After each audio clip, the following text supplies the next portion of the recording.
And welcome to the DM's Book Club, a podcast where each week we talk about some Dungeons and Dragons and how you may fit it into your role-playing campaigns. I did not know there was a dance routine made for it, but Fiona has been doing one. Interpretive dance. That's what I thought I'd do. Yes. Here we are, though. Here we are. We've made it. We made it. Through MCM. Yep. Through the multiverse. We've finally made it to possibly the most exciting release ever, which I'm very excited about. I brought it out, even though none of our watchers can see it or listeners can see it. The alt cover. It's so gorgeous. I saw it in person at your house, so you're in the room you were in right now. Exactly. That's where we store all the alt copies of every book ever made. But they are... As I can prove and testament to, I've seen Fiona's room, and yes, she does own every TTRPG there is. That's what having no kids does for you. Disposable income. It is so true. Hamilton, what are we talking about today? What is the topic? We are talking about what we have probably become the de facto experts on, probably now. Whoa, big! We'll put that on our little business cards. De facto experts. Probably thanks to my own influence of forcing us to look at the planes of existence. Mm-hmm. We are looking at Planescape Adventures in the Multiverse. I'm very excited about it. Yes, absolutely. So yeah, although it's been a couple of weeks out at time of recording that Planescape has been out, we are going to go through it in middlings amount of detail. I'll be honest, I read it a couple of weeks ago. You've read it more recently. Yep. And obviously we've done a travel book club as well. So there might be some assumed knowledge about certain things, but there'll definitely be spoilers, particularly for the adventure Turn of Fortune's Wheel. Which we'll do at the end, I think, more than anything. I think we're going to start with the sort of like overview. Yes. And depending on how it gets cut, it might be a second episode, it might not be, depending on how long we ramble. Yes. The adventure will be something, but that'll be later. We'll warn you when it comes to it. So Hamilton, so what do we get when we buy Planescape Adventures in the Multiverse? What do you get is probably the best thing to come out of Wizards for a very long time. But what you get is 3 books. Three books. You get one called Sigil and the Outlands, or Sigil and the Outlands, depending on your choice, which is a primer, as it is, for the planes. It includes not only backgrounds and feats, but it also gives you some new spells as well as magic items, gives you an outline of what Sigil is and the Outlands and all its gate towns. And like going off one of the most recent 2 travel book clubs we did were this, in theory. We will probably be going over things, but what I would say that it does is it goes into all of those Outlands and places in the Outlands, sort of the gate towns and places in the Outlands, in much more detail and with imagery that is so much more evocative than we've got before. Yeah. And then you get Mort's Planar Parade, which is a bestiary. Mort being the skull, who is not a mere, who is just a floating dead skull, who is the character you first meet when you play Planescape Torment. He is the character in the mortuary there that you talk to and is your little companion. And there's some great monsters and peoples that we have met during the old Planescapes, but are updated to 5e with also new and exciting variations on it. Like we've had, for example, there are Githzerai in this, for example, but we've had Githzerai already in 5e, but not in the denominations that we're getting them now. No. Which are really interesting ones. And we get things more actually related to faction agents, whilst in the old Planescape, you used to get particular people. So all the main factols did have actual particular stats for them sometimes. And then there was different ones for it. They've kind of gone for a more wider ranging, sometimes 1, sometimes 2 for each faction that you can use a little bit more freely to build your encounters with those peoples. And then finally, a 3rd book called Turn of Fortune's Wheel, which is an adventure, which is very good. Yes. That includes an Arcana Loth, which I think we kind of found us to be one of our favorite beings of the multiverse, I think. You've had some dealings with one, as I recall. I get flashbacks to being betrayed by an obvious villain, and I'm like, I can't believe it. This Arcana Love is the central sort of villain, so to speak. Minor spoilers, obviously, but I think overall, when you compare the last box set of Spelljammer compared to this, firstly, as far as I can tell, and obviously this is Fiona just speaking, nothing problematic, which is good. Good start. Good start. Tick, hooray, don't upset anyone. Obviously, the artwork is so evocative. There's so many different art styles, and it really feels that perfect mixture of high fantasy, but also sci-fi. It feels, in places, some of the imagery looks very much like Blade Runner or cyberpunk in some places. Again, these ideas of really packed streets and takeout places I thought were really cool. Yeah, there's some really cool new locations in Sigil, definitely. Yeah, and they've done, I think, enough to narrow it down. So I know we keep referring to the Travel Book Club, but that was a lot. You know what? I feel like for every box release now, maybe we should do the second edition first, because then I feel really prepared. Yeah. But it feels like what they've taken out of it compared to what they took out of Spelljammer feels like this is more complete. There's stuff in it, but it's condensed in a way and streamlined in a way that we're not going, oh, but you've missed this out, or have you missed that out? No. There's a few variations on Sigil on the Outlands book that I gave you, and then they do that throughout the Planescape 2e, that we'd find, like, there's a book that talks about it in 16 pages, and there's a book that will talk about one area in 16 pages as well. And that's sort of how the old 2e used to work. You'd get a bit of information, then you get a book that talks about it in much more detail, and then you get another book that actually talks about it all the way through in depth. And so I think this has found a really, as you said, struck a good balance of giving you enough information, giving you really cool little locations to go to. Here's a really intricate, detailed set of paragraphs that will give you everything you need to know. And then from there, you're set and golden, really, I think, on a lot of those places. Also, again, escaping ahead a little bit, but just wanted to talk about the maps very briefly. So often you get the beautiful two big poster maps. One on one side is of the Outlands and all the way it looks, and the 16 different gate towns and how they correspond. And then on the flip side, you have Sigil's sort of map. So amazing, beautiful. I'm always a big fan of those things.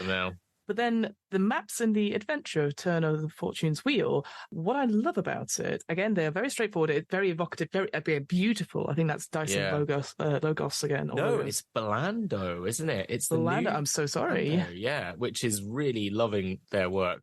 Instantly, what I can tell from the maps, as we discussed off podcast, we did a Fiona Recce in a sense.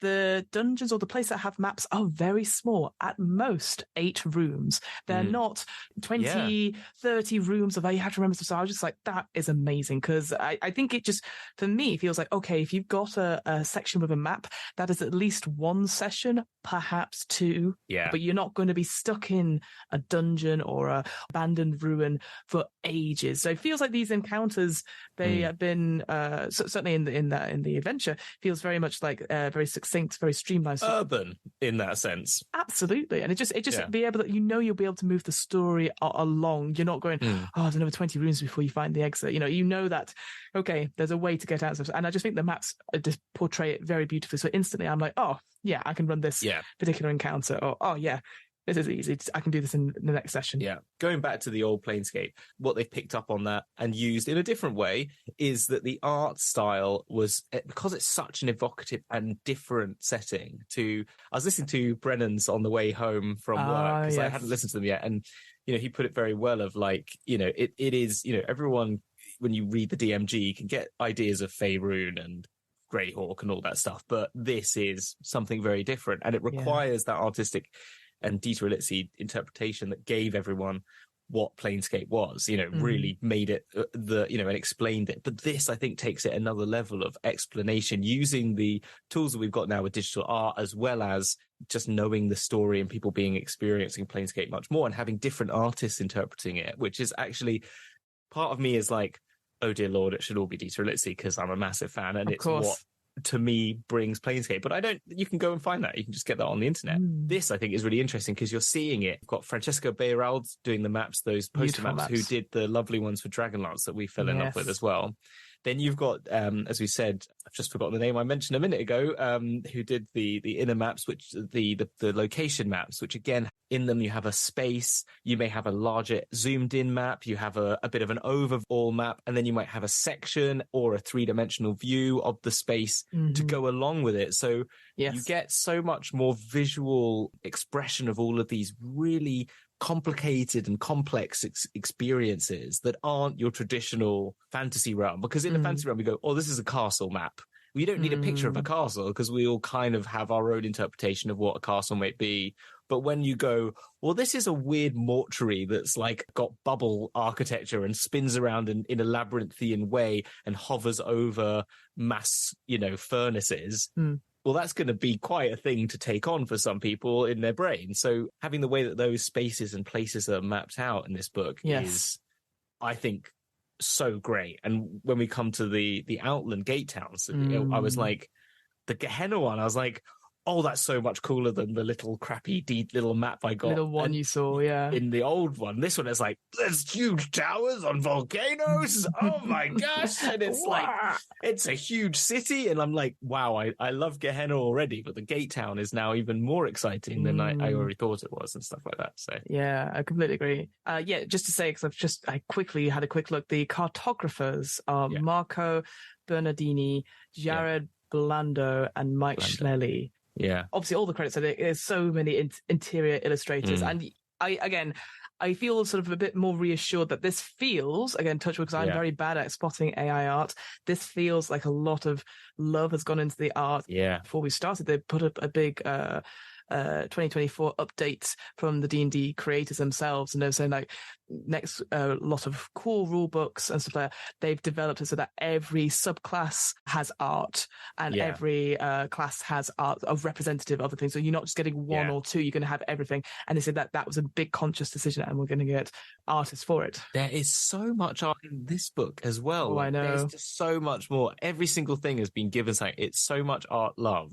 And I appreciate all of it because it's such an incredible setting, and just bringing life to it is so cool. Like, I'm looking at the struggle between Chaos and Order. 2 Gith warriors battle Slardy on the plane of Limbo, and it's just a lovely just bit of more world building. Again, just as a sort of general comment, it feels like Gith Yankee are really having their moment just now, just through Baldur's Gate, and then the last couple of books of that. There's been more representation of different classes that aren't necessarily the humanoid ones. And like Gith Yankee, obviously, we've done an episode on them a long, long time ago, and about their sort of almost tragic history and the sort of internal turmoil between the Gith Yankee and the Githsari and their sort of their fight against the scourge of the mind flayers. So it's just really nice to see them, a lot of artwork of them. And obviously, I know when we go into the bestiary, there's now different versions of it. It just feels like, yes, this feels like my Doctor Who universe. There is like, there are so many different species and lineages, and it just, it's incredible. That's the thing. Like, Spelljammer is meant to be D&D in space, but this is sci-fi D&D. Yes. In the best kind of way. It's just so wild and bizarre. And like, I'm looking at the art by One Pixel Brush, who does the 3D sort of environment ones that I'm just like, this is a movie, right? Yeah. If this is not where the movie goes next, because like, you've got the cool Lady of Pain, you've got these beautiful, like, I'm watching Foundation now finally after being a big fan of the books, and I'm loving the art direction in that, and it's very Star Warsy but in its own way, and you're just like, this is so cool, this looks so cool, this is concept art for a movie I want to watch and exist in. And like the Hall of Speakers, which the art in the old book is a lovely piece of art, and it is very evocative, and you, in the old 2D brain that you have in those days where you look at a picture and like you look at video games that were 2 pixels and you go, I can see a world, it's incredible. And now we're so used to like very high def resolutions. This just adds another layer to it. I'm going to keep going on about this, but I'm in love with it. My only criticism so far of the structure of the book, or just in general, because obviously I know we're going to dive in deep to like each individual book and sort of talk about it. One thing I really loved about the Planescape books when we looked at them for the Travel Book Club, and I understand obviously we're shifting away from point of view stuff, because I admit, before we read the Planescape books, I was a bit like, point of view, like monologues, I don't know, but I thought those were so well written in Planescape. But so not only do we not really have, we do have a little bit, we have Morts and various Mimirs chipping in, but it doesn't feel like, compared to say, I always come back to Dragon Heist, but Dragon Heist is Volo's gazetteer of Waterdeep.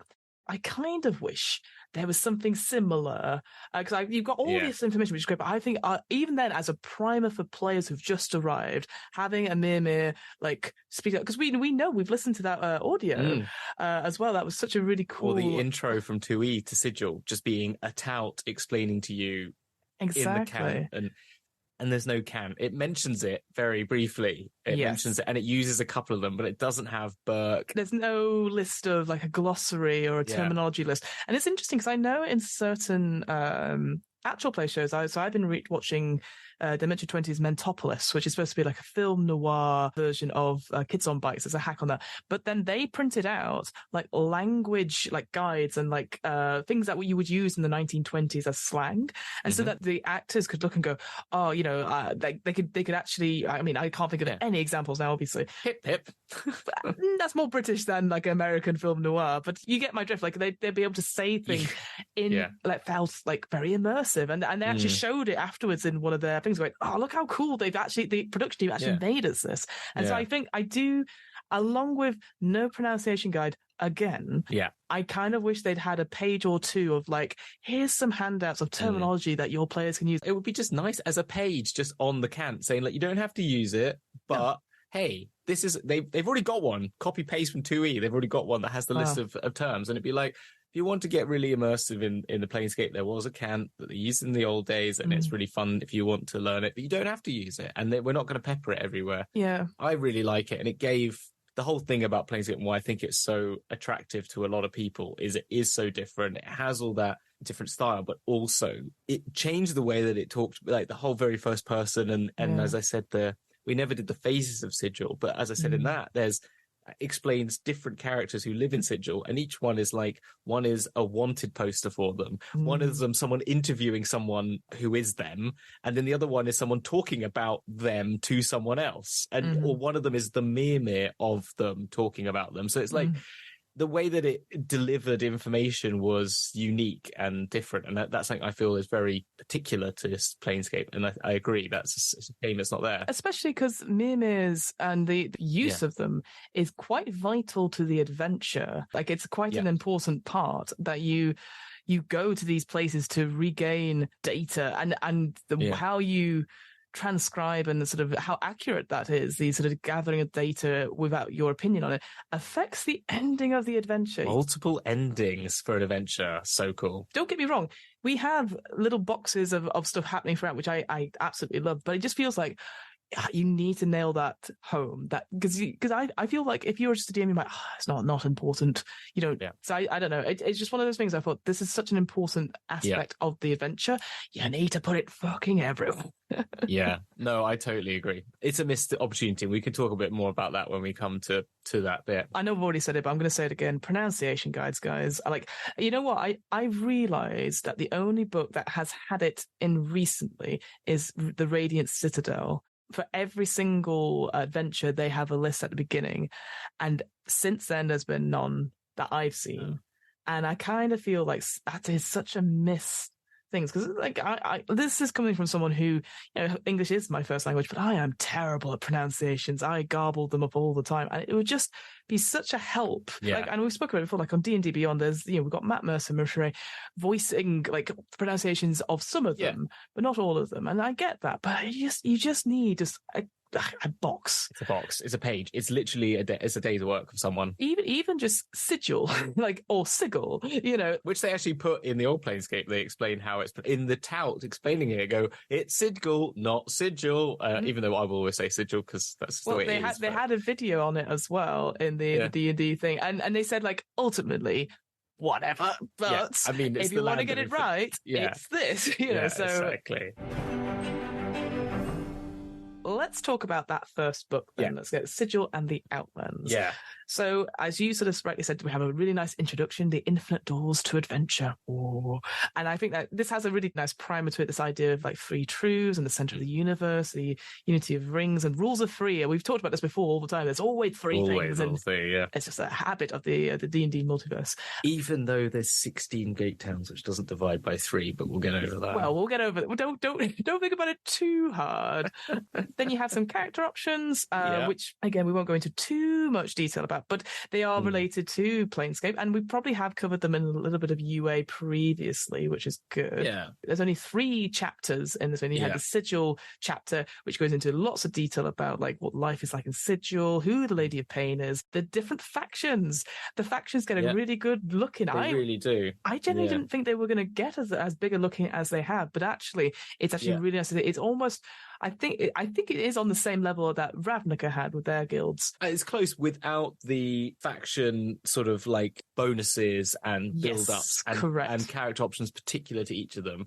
which I think is something that could happen before. I do kind of wish that, because I did think that to myself. Like, it would have been nice to have that sort of renown type things, but at the same time, maybe they just wanted to make it a bit easy for people just to get in and get on with it, rather than, because I know they talked about leaders and where they are, the headquarters and stuff, and that we know that they've streamlined it down from what was in 2E down a little bit and renamed a few of them as well. And then it goes into the Outlands, which talks about all the 16 gate towns, which are basically your entry point into the different planes of existence. But then on top of that, a whole bunch of other little realms that are just dotted about the Outlands as you go, hopefully to explore. As I said, we've talked about the character options, so we probably don't need to go into them too much. I do like them, though. I think they are good enough. So we've got the two ones I'll just as quickly say, so we've got them. So Gate Warden, which basically is that of portals and gate towns, essentially, and your influence them in a certain way.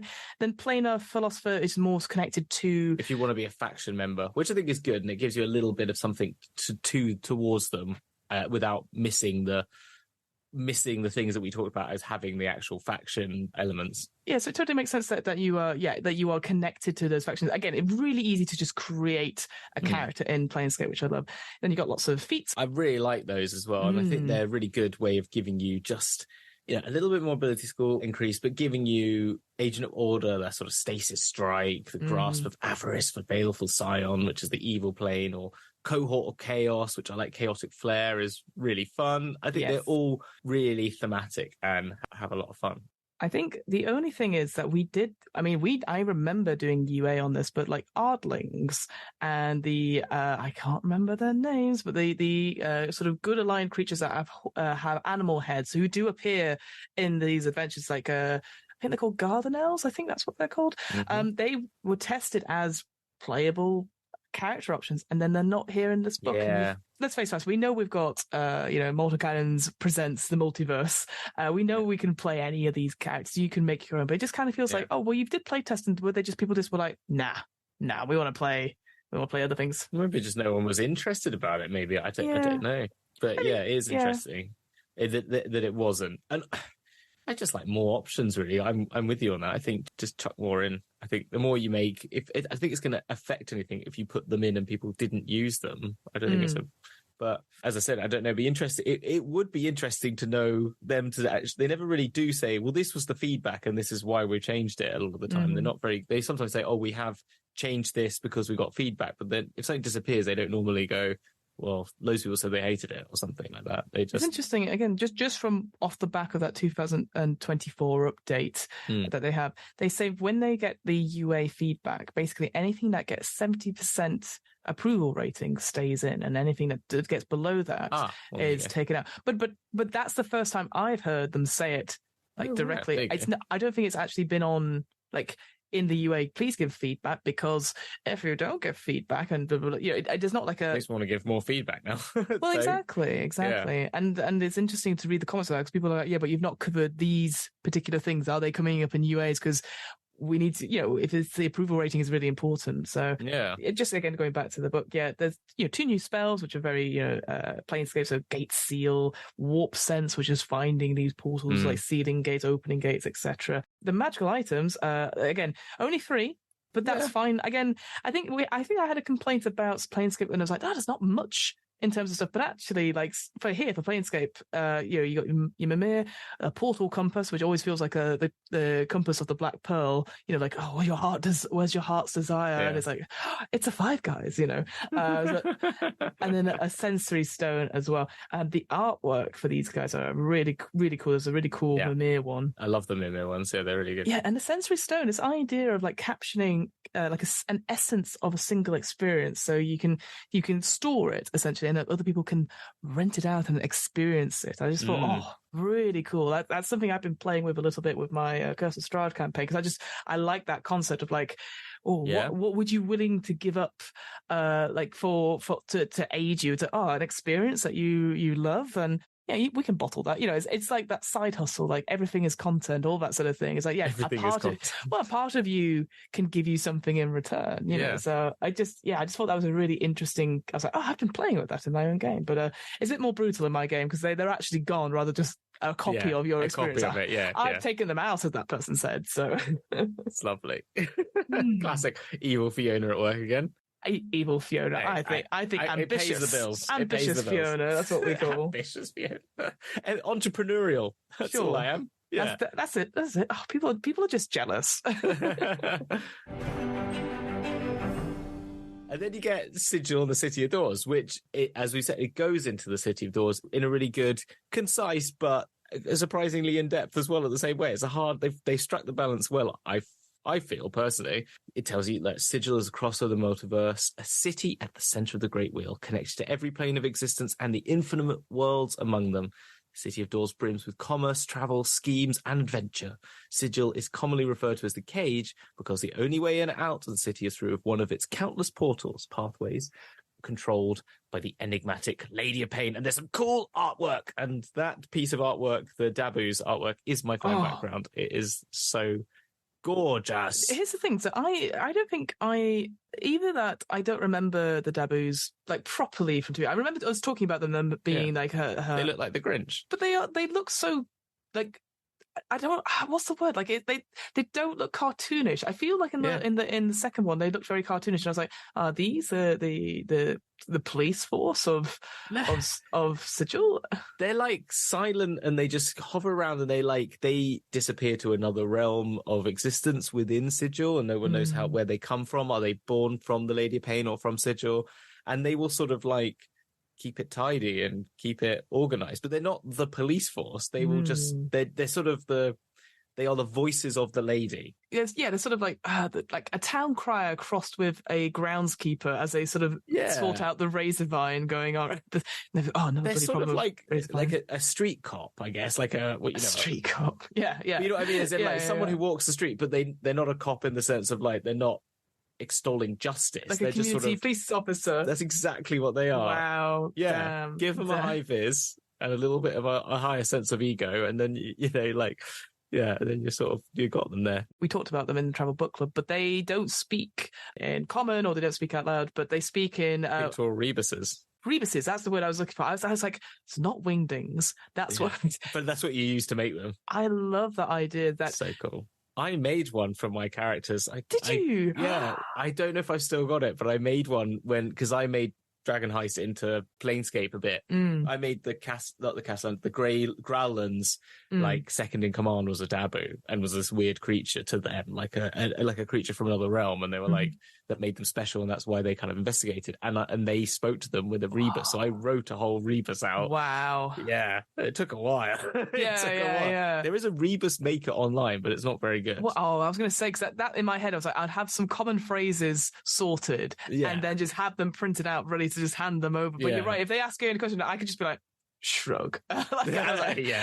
Computer says no, as I'm trying to desperately get it up. But again, the artwork for the Dabu is great, and it shows an example of them speaking in rebuses as well, which I really, really love. Yeah. The other thing I'd say, again, and this goes through all 3 books, I know I'm always like, but what about this? So many tables. Yeah. But they're all good ones, because in the sense of like, here's how you make an encounter, but then it's like, okay, is it a good? Is it an evil? Is it a lawful or chaotic encounter? Yeah. And then roll on the tables and stuff. Yeah, it gives you everything. It really does. But it feels very much like, rather than before, which is like, here's a bunch of tables, have fun. It's a bit like, okay, you're in this area right now. Oh, an adventure hook for, say, the ladies' ward. Roll a d12. And then each of them, again, all the adventure hooks are really good. And they're very succinct. And instantly it's like, here's a seed, take it and run away. But it's all like, here in the ward, here's some information about it. Here's a couple of notable sites, maybe what the factions are around here, and then here is the adventure hooks, and off you go. Which I just thought it's just 100%. Nice to have. It's worth probably saying now as well that we're probably not going to go into all of the places in Sigil again, because if you are new to us, we've already done this. We've done it already, so you can search for our Sigil Outlands, and we've also done a whole episode, the first one I ever did with you on the book club, which was the factions of Sigil, so you can find those as well. So I just wanted to clarify for people, if they have just turned up and gone, they're not talking about all these places. But there are changes. There are changes. Yes. So I was just going to say, overall, we have, just having a quick count, we have 6 wards. We have the Clerk's Ward, the Hive Ward, Ladies' Ward, Lower Ward, Market Ward, and then Under Sigil. And so there are some other wards, like Guild's Ward has been sort of like taken out Makes sense. Which makes sense because guilds aren't as important here compared to factions, and factions are everywhere. So it makes sense that you wouldn't have that particular ward in. But also, Under Sigil, I think, is new as well. So that's the kind of the replacement, this idea of an underground one. Well, that was the area that people thought was the terminology used for where the Dabus hid out.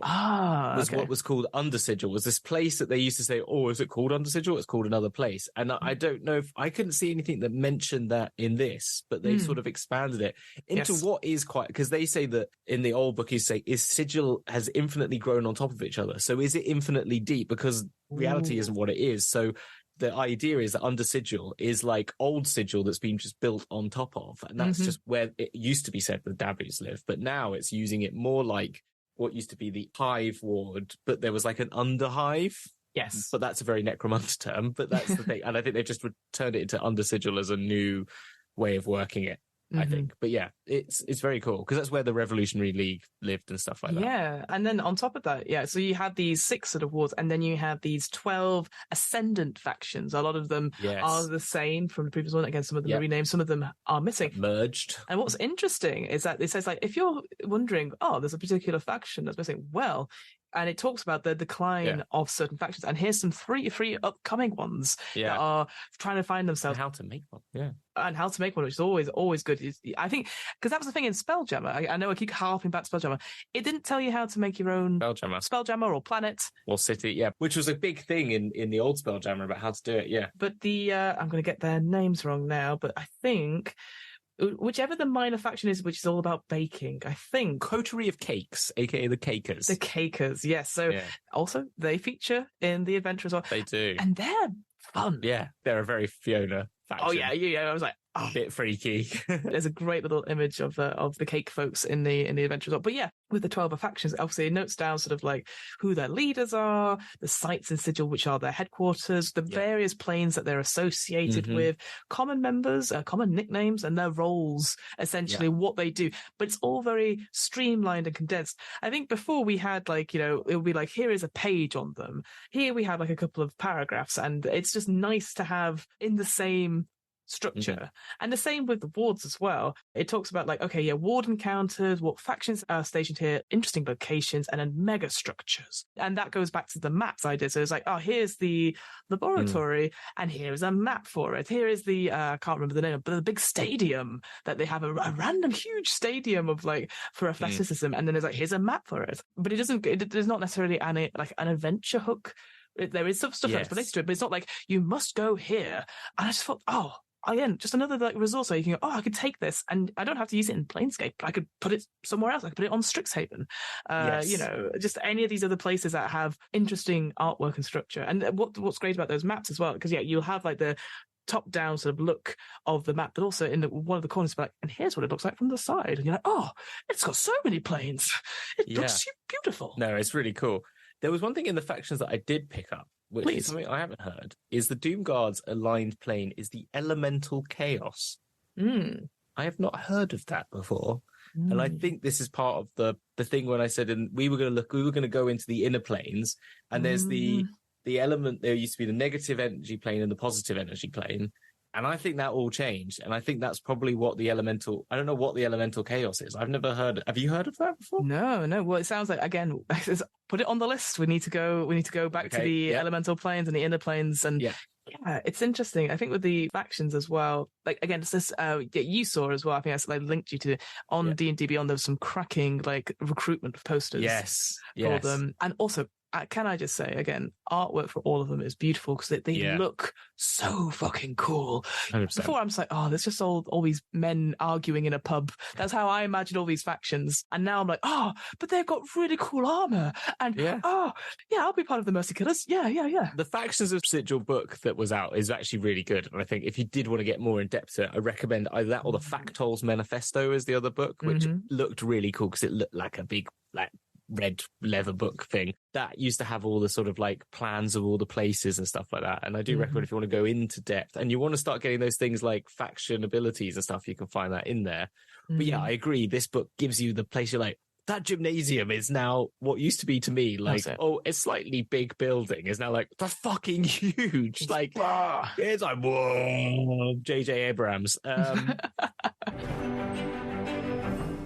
The final chapter, the Outlands, there's a lot. Oh my gosh, yeah. So with each of the 16 evenly spaced towns, yeah, it talks about, like, again, it does that idea that they're presented in alphabetical order, but you give a little bit of discussion what the gate is, because that's the important thing. You most likely want to probably be going to the gate town for something, but if you want to go to the plane, you want to know what the gate looks like. Any sort of interesting events, regional effects. This is the thing I always kept bringing up in Travel Book Club, and this time it's not necessarily like, an effect on you, the character per se. A lot of the time it's like here's a flavoursome thing. Here is something else to think about whilst you're doing your description. So, like, for example, the first one, automata, the mechanical metronome. The gate ticks as it turns in time with the gears of Mechanus. Repetitive sounds, a bird tweeting, a worker hammering a nail, or a guard marching down the street are all synchronized to the gate's beat. And then ordered environment. Buildings, rock formations, and vegetation are perfectly symmetrical, and the town's climate is always temperate. So those things, they're not roll and see if you're affected by stuff. That I guess that sort of stuff, it comes in the bestiary. It comes more in the planes as well, I imagine. Yeah, I guess so, because these gate towns are influenced by the planes, but they're still in the Outlands, so they're still like grounded in some way. Because I don't know if you did get influenced by the gate towns, actually. I think you did. You? I can't remember, because that was the thing with the Planescape 2E. It was like, there was like, and this is the gate town, but here are all the other towns in the planes that you'll be interested in. And I was like, whoa, I don't know which one's which. But what I meant by that was that in the actual sort of Mort's planar parade, right at the beginning of that, which I know we'll go into properly in a second, there's so many tables, but like, if you want to make an NPC or a character that's like related to a plane, here are some tables that, they gain benefits. You can make them have special abilities depending on what planes they're from. So it's very much like if you go back to the... Yeah, I like that. Yeah, if you go back to the Dungeon Master's Guide, that's the sort of thing that when you're, all right, I want to make a monster, putting all the features together. And this is just an extra thing, an extra step you would add in if you were creating your own creature and then from a particular plane. And I just thought it was such a nice, easy step to put in. I just thought that was really, really cool. You also get like noteworthy sites, then adventures in the place as well. Yeah. It's usually just a 1d4, which is excellent. You don't have to, again, not overwhelming. Yeah. We've talked about it before when we've worked for some place like, do we see this as a place where you'd have lots of adventures? And it's just, I think having 4 for each of the gate towns. Perfect. 4 times 16, that's a lot. Can I say the artwork for Pandemonium's place, Bedlam, is glorious. I'm like, so cool. It's like this big well of a like meteorite strike. So I've been watching a Werner Herzog documentary about meteors, which is hilarious. It's actually really funny. But in it, it's that sort of like big, like deep cavernous space, like in the land. Then you got this tower, which is this twisted roots that have a gate, which has got this light going over this bridge and this figure standing in it, and you can see the sort of smoky winds, and there's a weird observatory on the top, and you're just like, oh, it's so cool. I love it. I love it. I love it. Yes. Yeah. Sable Reach, the obsidian tower that claws above the miserable bowl that is Bedlam. So cool. And there's places like, and I know you've already spoken about this, but like using these pictures as almost like a point of interest rather than a map. And our friends at Moonlight Maps also talked about this in their talk. Oh, I missed their talk, so I wasn't there, It was very good because this idea of having isometric maps, which is basically sort of not top down, not straight ahead, but sort of like an angle, like a 75 degrees. CRPGs. Like the old Baldur's Gate games. Yeah. Exactly. And you would use those maps not necessarily for combat, but just here is a point of interest. And then you could put your characters on it and use it as a sort of like staging stuff. A marker, absolutely. And that really helps. And I just wanted to point that out. So like Rugus, which is the gate town of Archeron. So this idea of like, it's a permanent military encampment, and it's just like, it's just shapes. And like, it sort of goes up almost like a cake, like a metal cake essentially. But it's almost like I want to say hexagon. I think it's an octagon. Yeah, it's a tiered octagonal cake. Which I believe, I'm going to get this wrong now, I believe they can move the layers up and down depending on stuff. And there are other gate towns that are also in similar layered states as well. Sometimes I'm like, I cannot imagine that. The artwork has really helped to bring that to life. Like Ribcage, I think it's given it a real quality further to it. The freaking Plague Mort one. Oh, I know. Holy heck, ton. Look at that freaking demon infested. Like, it's got like these person carrying a cart. It's got these. I didn't realize how big they were in my mind, because the old maps made them look like little pillar towns, and these are like freaking fortification cities that you just feel like, well, get me an adventure in any of these, because I'm just thinking like getting into what is the tower called? the Blightsteel Keep that looms over it. You're just like, well, you're a level 14. You've got to get inside the Blightsteel Keep, get to the gate, which is the gate is the pit, an inky sinkhole that churns within a locked chamber in the Arc Lector's Keep. A mangled steel platform extends directly over it, and walls of thick briars surround its swirling edge. A garrison of armored demons, the Hounds, defends the gates and its keep. Once human vassals who lived outside the keep, the fiends swear tedious fealty to the Arc Lector Beck, so long as he furthers interest in the abyss. So it's like, to get to it, you've got to get through a whole keep, get to the room, when then there's also going to be, absolute demon hounds standing at the edge, and then you've got to jump into it and not get slashed by all these briars that surround it on your way down. And I think that's just such a cool adventure hook to make your way in there. But then on the flip side of that, so we've mentioned gate towns, which are grim, the ones that have toxic gas in the air, horrible, and then you have the towns which I think are quite scary. And I remember us talking a lot about this, the idea of an ongoing party forever. So Sylvana, the Olympian Glades of Arborea. The ones that scare you, the nice, happy ones. No. That's an ongoing party. I can't leave. I can't go home and make my excuses. Oh, no, but you can be the moody person in the corner not talking to anyone, though, for a long time. Oh, I don't know. You can brood on them. You could just... that won't change anything. But that was a really interesting one, because not only do you have obviously an ongoing party, you have something called the Goodberry Grove, which is little pixies.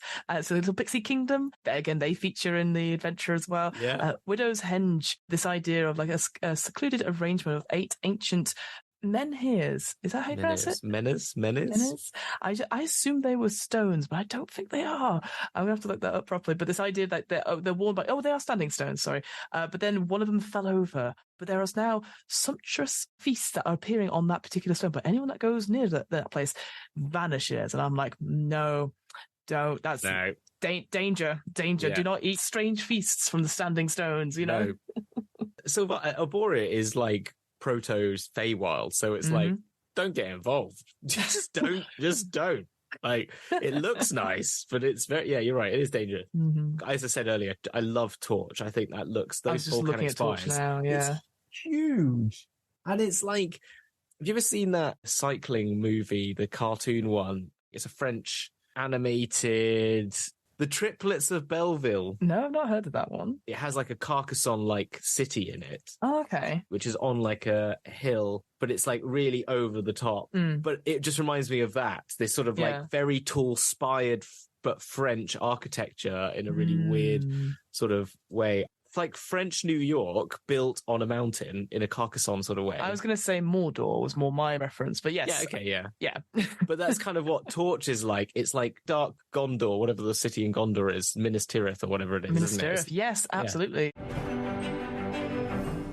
Yeah. So all these gate towns are great, and then there's Zaos, the Chaos one, yeah. Is that how you pronounce it, Chaos? Because it's X in Spanish is cha, isn't it? So if you say Chaos in Barcelona, so chaos. Again, would love a pronunciation guide, so I don't look like a complete idiot every time I go, eh? But then, as it says, part of the whole thing is locals can't even agree on how to pronounce the town's name. That's true. That is true. So it's whatever you want it to be. If it's Zaos, it's chaos. But it also, in the old book, used to be XAOS, AXOS, SOAX. The idea of chaos in Limbo, this idea of, it's rolling, always changing. For me, instantly the image that comes up is that, I know there's a technical term for it, but I've yet to find it. But those sort of AI artworks that constantly change, like a video, just constantly. That's how I imagine as being in this sort of land. And I'm just like, God, that makes me feel very ill already. Yeah, no, I think Limbo is AI generation, mid-journey. Yeah, constant mid-journeying. And then they talked about this little thing called the Cube. I love that. Yeah, I know, this little outpost of order that was done by Mechanos, and then obviously it's been corrupted and transmogrified into the Cube, and it's we'll keep sending in Modrons, and you're like, don't. What? This is bad. The Cube reminds me of the Philip Schofield game show of you have to do challenges and stuff. So that's what I wonder if you find inside. The Cube, yeah. Yeah, that's what I always imagine. But there's also the horror film as well, which is pre-Saw. Oh, yes, it was. Yeah. Maybe there's just people endlessly playing Dragon's Duel in there. I never picked up on it, and I think it's a really cool idea, which was Brennan mentioned, is what he loves about Limbo so much is that Limbo, he said, like, all the planes have like all these really defined logics to them, but then you get to Limbo and it's all chaos, but it's also got the Githzerai who are ridiculously ordered people. And he went, doesn't make sense. And when I thought about it, it's like, no, that is Limbo fucking with order, because it's so chaotic. It has some order in it. So it's not even symmetrical to Mechanos, which is pure order, because it's not pure chaos, because it's pure chaos, but also has points of order in it. And it was like, that was so good. And he loved that of it. They really picked a good ambassador for that, because they had the art designers, the writers all talking about it. And then they're like, should we just get Brennan Lee Mulligan in to just be like, wax lyrical? And of course, he's there going like, oh my God, it's beautiful. No, he's really animated. I also like, who's like, Dieter Lindsay, I know you don't know who I am. I was like, I think he does. Yeah. Bless him. I'll put a link into that specific playlist to the show notes, because I think it's just beautiful to see someone, again, we wax lyrical about this, but he waxes it lyrical and it kind of makes more sense than maybe us, perhaps. I also like the idea of the Chasalku, who are the people looking to bring back together the peoples of the Githyanki and the Githzerai, which I think is really cool. I'm now going to take this as the canon as why in my Spelljammer campaign, the peoples are a united people again. Nice. In my Bowies and Spelljammer thing. That's very cool. There's like the adventure hooks for chaos, which is like a merciless Githyanki knight arrives on the back of a red dragon. You're like, I'm in. Ask the characters to help them sniff out the members of the Shashkul on behalf of the Lich Queen. And you're like, okay, maybe I won't help them, but what a cool imagery that is. I'm just hearing a metal guitar. Exactly. Yeah, I've definitely seen that Stranger Things like season. Lightning comes down on that bit, doesn't it? Yeah. And then Slard get a look in as well. Bloody Slard everywhere. I mean, they're horrible and they're great. So yeah, again, we're just obviously nitpicking at like all the things. We're like, oh, this is cool. New things. For me, though, we do get a bit on the giants. We get the secretive, from the secretive hidden tower, the father of giants observes his children, which I thought was like, oh, it's a little hidden tower of that. That's cool. But the one that I don't think I met them before, the like alien people. Are these the people in the spire itself? Yeah. Yes, the Dendradis is the realm. Yeah. Yes. Rilmani, that's what the Rilmani. Yeah. Well, again, they appear in the adventure. They're actually quite an important part of the adventure as well. But I've never come across them before, right? Yeah, you're asking the wrong person. I don't know what's inside on there. But I don't think we've talked about inside the spire before. Like we've talked about the closer you get to the spire, that's when the sort of the magical restrictions happen to the point where, the magic can't be cast, etc. In the spire itself, like this is in the spire. That's what I mean. It's in the actual spire itself, and I was like, I don't remember the real Marnie. I think that's new. I think that's a new bit, and like I said, it comes up quite a bit in the adventure itself. Okay, here we are. I've gone on. Oh no, you've Googled it. No. Yeah, they first appeared in second edition as Auramax. Oh, they were. They are the natives of the spire. Okay, I don't know how I didn't notice them before, but I think it's because they didn't look anything like that. They look more like humanoids with like skin over their eyes, elongated limbed humans with 3 fingers and stuff like that, 3 digit, so 3 fingered hands and 3 toed feet. This idea of the place that they're in, their sort of little, it is a realm of some sort that is notable not only for its size, but also its slowly growing lattice-like city works to cover a massive body entombed within the spire. We don't know the identity of, or that they do, but we do not, which is really cool. We can speculate whether it's a dead god, a visitor beyond the multiverse, or something else entirely, which is just below Sigil. You think about it, the Sigil's on top for hovering over the spire. Yeah. Oh. Who is it? Who's knocking on the door? The theory that some people had was it could be the third dragon, the amethyst, the dragon that's the one that's like the progenitor of dragons. Yeah, exactly. The one that only will return if Tiamat and Bahamut reunited. Their egg would be this dragon who would be that's what some people theorize. Interesting. The other little realms that you have, there are only like a couple of paragraphs between them. Again, some of them do feature. The Caverns of Thought definitely features. Mausoleum of Chronepsis, which I mentioned loads of times. Which very cool. Ancient. Time dragons. And I will say again, I know we're going to get to it, but in the adventure, the time dragon does appear, and it's very interesting, that encounter. Like, I love it. It's just everything about it. But there's so much here. And then finally, it sort of talks about, again, something that isn't mentioned in this adventure, this idea of walking castles. Yeah. Bring home with us. Get the bastion up on some legs and we'll just go. Because that, again, does feature in the adventure, but it reminds me a lot of Colossal, the RPG. This idea of having rooks and stuff moving about. You mentioned this when we last talked about walking castles. Oh, there you go. Because it doesn't have the same requirement as it did in the old idea of the Outlands, which is in the Outlands used to have the magical effect that every time you got closer to the spire, spells so you could only use, when you're at the edge of the spire, you can use all spells. And when you go in, you can use up to 8th level, then up to 7th, then up 6th, 5th, 4th, whatever. But then what the idea was that wizards lived at the ring where they could cast up to. So a wizard would live, okay, I'm a wizard, I'm training. I can only do up to level 4 spells. I will only live in the zone close to the spire where you can only cast level 4 spells. So a more magical, powerful wizard can't come and fight me. And then when you get better, you quickly move into the 5th level spell area because then you're better than everyone else, sort of thing. And that's why that was the reasoning behind the walking castles. They've not kept that, but it's still, they make sense of it as it keeps it ever moving and ever changing and that sort and it also makes it, I guess you can then put in the bastion rules into this. Love it. I want a walking castle. Who wants a static one now? Yeah, rubbish. I mean, I'm just now thinking, like, who lives in normal homes? Why wouldn't you just have all moving homes? But people do still live in normal, more standard homes. Well, there are also moving homes called like caravans and RVs. I know. No, and I love them. And but it kind of makes you think, it makes sense, actually. So much cooler. Shall we have a quick look at Mort's planar parade? Let's 100%. There's like a page or two at the beginning talking about stat blocks, the petitioners, mentioning petitioners for the first time. Yeah, it kind of explains those a bit more, which is good.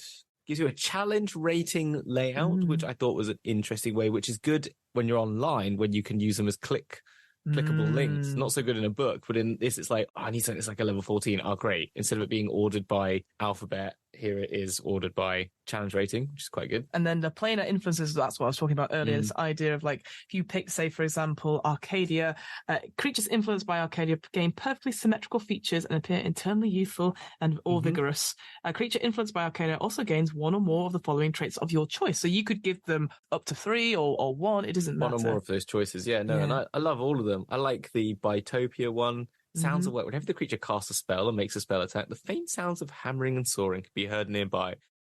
Hades has some cool ones as well. Non-magical flames within 10 feet of the creature are extinguished. Larval rebirth. When the creature dies, it reforms Summon Hades as a lava. Oh, very nice. It talks about the denizens, so that idea of like, splitting it by sort of, aberrations, beasts, celestials, giving you examples of what will turn up. Like I said before, there's either like good, evil, lawful, chaotic, and now it's like, but what if fiends? Do you want an encounter with fiends? I'll give you an encounter with fiends. Oozes? I'll give you that. Or a D4 of oozes. What do you want? Whatever you want. Whatever you want. Well, we've got them all. So that first part of this book, like the first 14, 15 pages, it's just like, here's the encounter stuff. And I've not seen that before. Yeah. I don't think Spelljammer had it. Yeah. And don't get me wrong, I loved the Spelljammer bestiary. I thought it was really, really cool. But because it didn't have, here's how you make your own planet. Here's how you make your own spaceship. To be fair, like Tasha's does quite a lot of that. Like, what's the region like? Let's roll that and stuff like that. And here's the theme of it. It's all good, but I'm just like,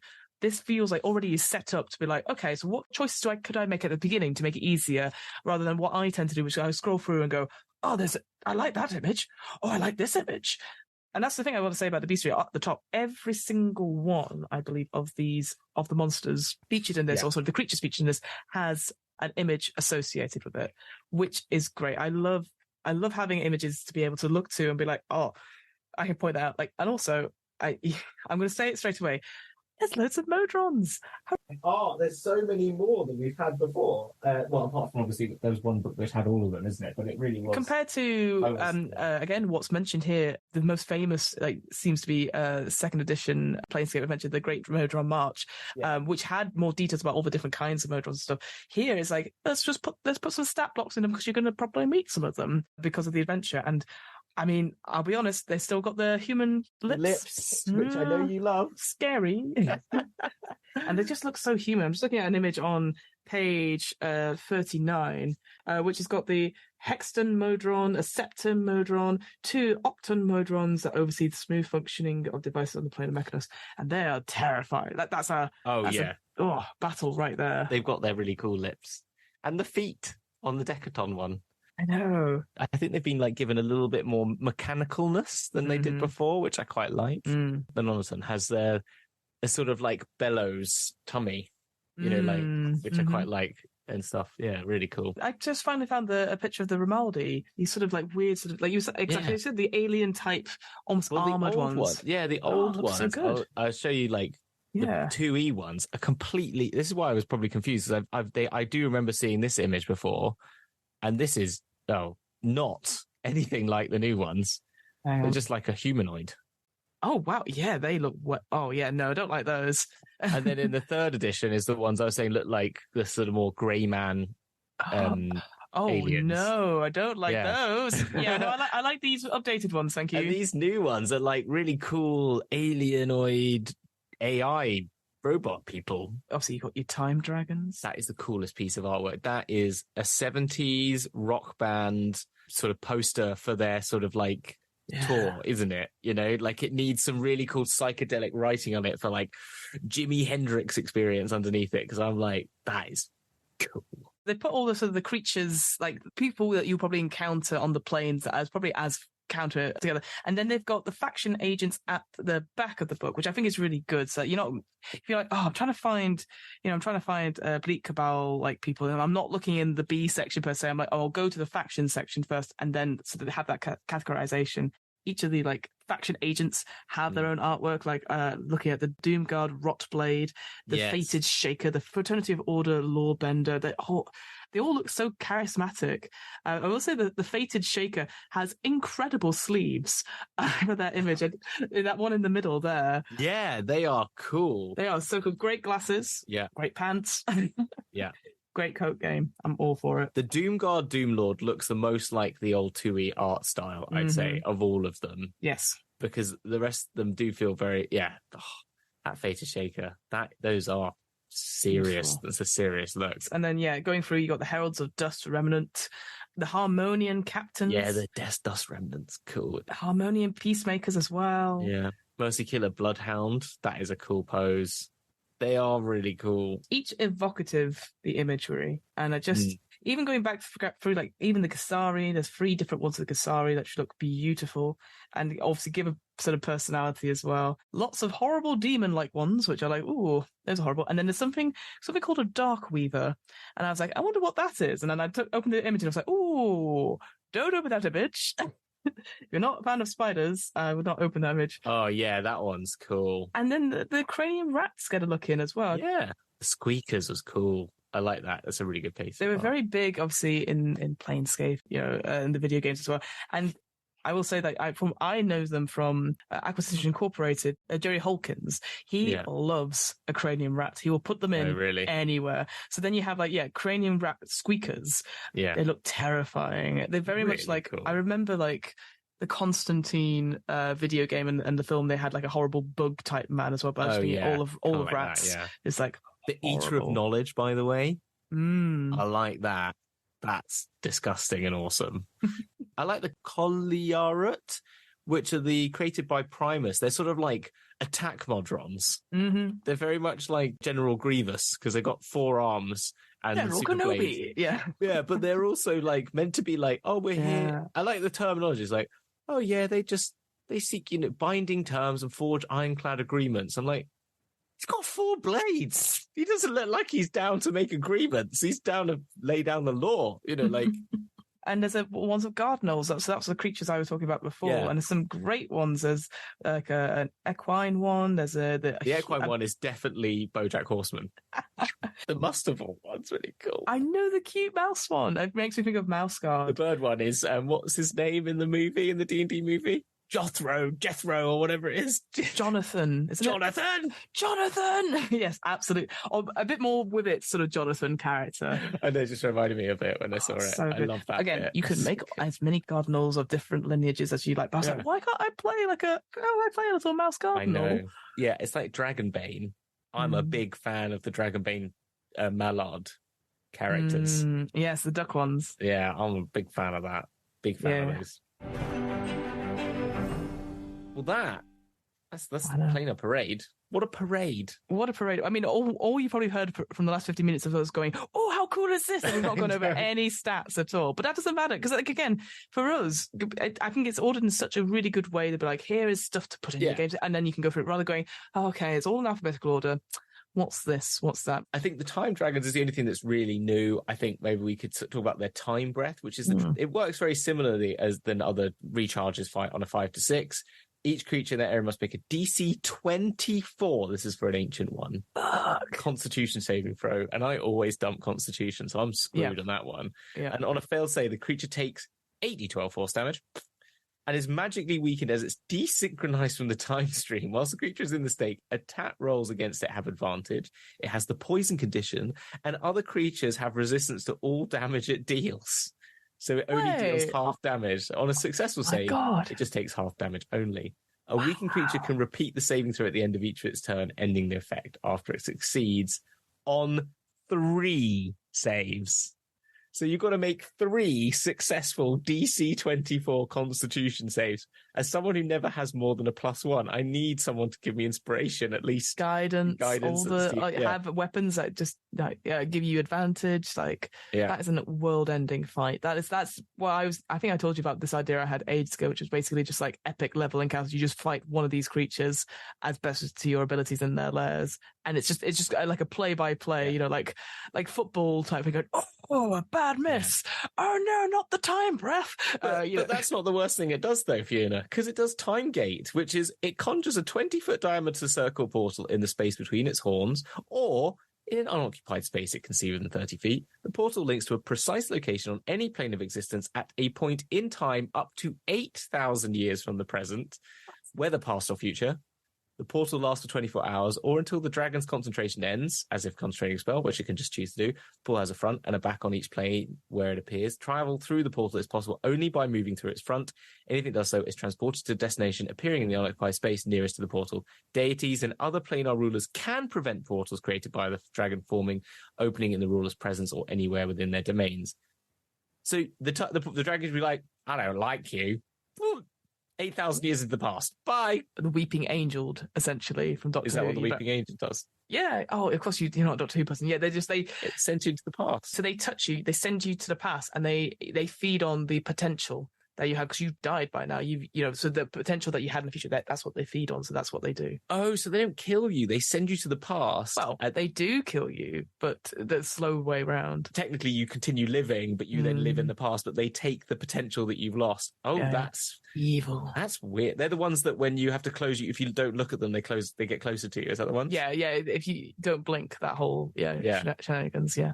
There you go. I think we'll have to do the Doctor Who role-playing game at some point for Paul Hamilton and goes, oh no, Fiona, why? I'll be just like, what? That's not a police box?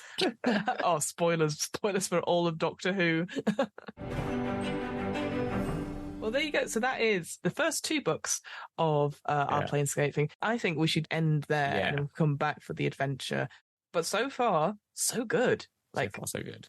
Honestly, I think they've done a real justice to it, and I hope it leads to more. I really hope it does well. I really do hope it does well. This is the thing. I think, again, Spelljammer, I could obviously see places where it could be improved and maybe have another book out, etc. Here, I'd hope so too. But again, as we said last time, that maybe they'll be like, well, we want the community to fill in stuff for this. And so that's in the sense, like, maybe the community will come up with more adventures, maybe a bit more in terms of like realms that we can find in the Outlands and all that sort of thing. But it feels such a solid start compared to Spelljammer. Like I said, there's the nitpicky things that I have about it are stuff that I have with every single D&D product, just because I need a pronunciation guide. It is just my thing. And I think if you're going to introduce a new setting in general to us, so for example, Strixhaven or with Wild Beyond the Witchlight was all Fey Wild Domain, it would be nice to have a list of terms and terminology and stuff, just to really immerse ourselves, to put us in there, especially if they're bringing stuff in, like, as we'll find in the adventure, this idea of a Mimir tracker, an information tracker sheet. And because we had that with previous adventures, like I don't know so much about Dragonlance, but in Strixhaven you had a report card. In the Wild Beyond the Witchlight you had like your time at the carnival, ways that you could track progress, which is more of a physical thing. So if we're doing that, that's great, but put in some extra bits. The lexicon, that'll be all good. We say it literally every time. Every time, yeah. Broken record. Hamilton, before we go on to the next recording, is there anything else you'd like to plug? Anything that you've got on your mind? What's new with you, my friend? Bo's Spelljammer is coming out this month. It is coming out this month. I keep saying it. It will happen. It will happen if I keep saying it. Yep. The other thing is my Kickstarter will be happening this month as well for my Mork Borg Demon Slayer / Blood Omen, the first adventure for it. So if you did come to MCM and you did buy a copy of Demon Slayer, do not fear, you don't have to buy it again. You can also just buy solo the adventure, which is the Blood Omen one. I've been making some fun maps in that, which are not doing them as map styles, but taking old maps of cities, like in those sort of isometric views, but then using my architectural skills to design funky buildings to go in them, to like give some flavor to them instead of it being, because it feels a bit more akin to the sort of Mork Borg world. It should be hopefully a fun little adventure for people to play cute. as Demon Slayers. It involves blood gods and blood omens and demons of that kind, so as well as some vampires as well. So, you know, why not? All the fun things. All the fun stuff. Look at you being a little bit horror. Oh. Yeah, but I do horror in my way. Do you know what I mean? I do horror. This is Hamilton's horror. This is Hamilton horror. Exactly. It's not Hammer horror. It's Hamilton horror. Yeah, exactly. That's me. I think that's all I'm doing. We never remembered. We've got Dragon Meat as well coming in December, where we're going to be doing The Nightmare Before the Cthulhu Who Stole Christmas. So that's going to be interesting as well, playing Mork Borg. But Fiona, yes, who the heck are you? Mate. What the heck are you? Where are you? Oh, so glad you'd ask. Yes, so when I'm not also busily preparing for Dragon Meet with the hat of Podcast Zone coordinator on top of that, my name is Fiona. I am me. I am a person. I am lost in Sigil as we now speak. I think I'm in one of the Lady of Pains' mazes. Yeah. I've definitely done something like that. But I'm a podcaster, I'm a voiceover person, and general all-right improviser. Where am I? I am still at home. And it's just very nice here. It's not too rainy, which is good because I know we've had some storms recently. And where am I? I am so glad, as always. I'm so glad you asked. Where? What am I rolling? Is a twice monthly RPG one-shot podcast where we do lots of different RPG systems. Hopefully, Going Rogue 2 will be out by the time this episode's going out, because I had to delay it ever so slightly because I had no voice. So I put up our panel that we did for MCM about character development, which a little known person called Hamilton was also on it. Myself, we had Hem from Blighthouse Studios, and of course, as coordinated by presumably the third person in all of our podcasts now, which is Tay. He's just the invisible producer behind everything. 100%. Which was really, really good. There was some more interviews and stuff coming out. I'm just organising now a few things for the new year. Oh, are you? Yes, very excited. Maybe a Pirate Borg game. Maybe just agreed to a City of Mist one shot. That would be really fun because I know I really enjoyed my stint on a Dice with a Slice, and a few others that I've got in the pipework. I just need to nail down dates for them and so that they will happen. Well, thank you so much for listening, friends, and as always, we will see you on the flip side. Bye. Bye. Bye. Bye. Also, on the factions, I forgot. There's one called the Free League. Yeah, I think that's where Free League got its name from. I think that's just a general, because that's what's... No, but it was in the old factions. There was that. One of it was called the Free League, and I never thought about it until now. And I was like, I don't think that's where they got their name from? I think that's a big coincidence. Well, now that I know that ZZ Top guitarist wore a Planescape jacket, I think there are more Planescape fans out there than you may know. I don't know. This feels very much like David Icke territory. Like everyone's in Jesus Christ. I'm not quite David Icke. I don't know. It's like, what do you think it is? It's Planescape. They're all Planescape. Well, okay. David Icke is everyone is a lizard. Me, a company who makes RPGs, may have been fans of Planescape and named themselves after a Planescape faction is not as crazy as... I know, but The Queen was a lizard. To explain to our listeners what we're talking about with the ZZ Top thing, our friend Taylor from Backwater Bastards. Don't tell them because I'll bid on it as well. No, I'm sure they won't. We're not going to give them the link. I don't mind. But there's lots of like celebrity things that are up for auction, and one of them is various ZZ Top paraphernalia. Yeah. And one of them has like a denim jacket with artwork of dragons on it. But then Hamilton spotted one which definitely has a Lady of Pain. It's the Lady of Pain sigil, like pick the Planescape emblem of Lady of Pain, and it was 94, which is when it came out, and like written down as Aztec-like figure, and I'm like, I don't know what that is. That's the bloody Lady of Pain. I've bid on it. Put $200 down. I'm like, oh my god! I'll sell the dragon one, and I'll keep that. You'll keep that one, fine. But the thing is that you could turn up to Dragon Meet wearing that, and that would be incredible. Cool. No, because as I'm an idiot, and as like Tay said, the actual auction isn't until the 8th of December.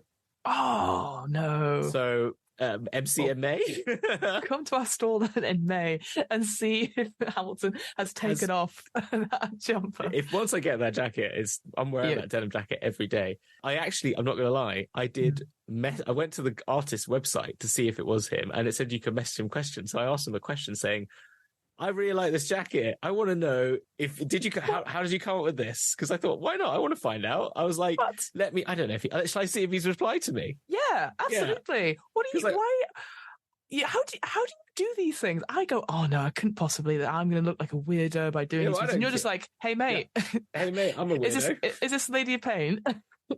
I just thought, I really love Planescape. I'm a big fan. I just saw this jacket and I just wanted to know, hey Hamilton, I paid a lot for some of this. I have no idea what you're talking to. Sorry. Referring to. He said, I paid a lot of stuff for Dusty over the years. Honestly, I have no idea what item you're referring to. Sorry. I'm going to reply to him though and say, this is the item. He did reply to me though. He did reply to you. That's wild. See? That's wild. Anyway. Hamilton's a freak on the internet and emails people randomly. It was on his website. It says, if you want to ask him a question about his art, please do. You followed the instructions to the letter. I'll give you that. They're calling me out as a weirdo. I also like how that the module they tell you is called Juliet 314 because it's pi. Yes. And I only found out the other day, if you mirror 314, it spells pi. If you put a mirror to 314, 4 backwards is a P, 1 is an I, and 3 backwards is an E. It spells pi. How weird is that? There you go. Think on that one. It's David Icke back again. Shit. I'm emailing random people on the internet and telling them my weird theories. I am David Icke.